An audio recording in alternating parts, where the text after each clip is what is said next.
O som da chuva é muito relaxante. Faz a gente lembrar de Nanã. Nanã resfria a terra quando está quente.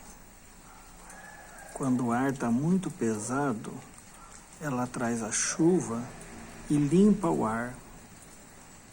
E aí depois da chuva, a gente passa a respirar melhor.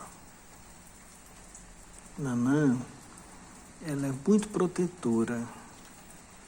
Ela é a mãe do bom conselho.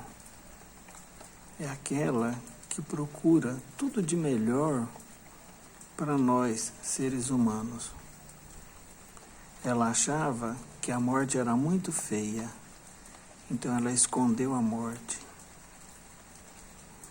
E ela sempre visando o nosso bem-estar, ela traz essa chuva mansa para resfriar a terra e para nos trazer um tempo melhor. Presta atenção que depois da chuva tudo melhora. Os humores melhoram, os ânimos melhoram. A semana foi uma semana difícil, bastante estresse. Então a gente precisava dessa chuvinha para dar uma pausa e começar uma semana com ar limpo, respirando melhor. Salu banana, salu bó.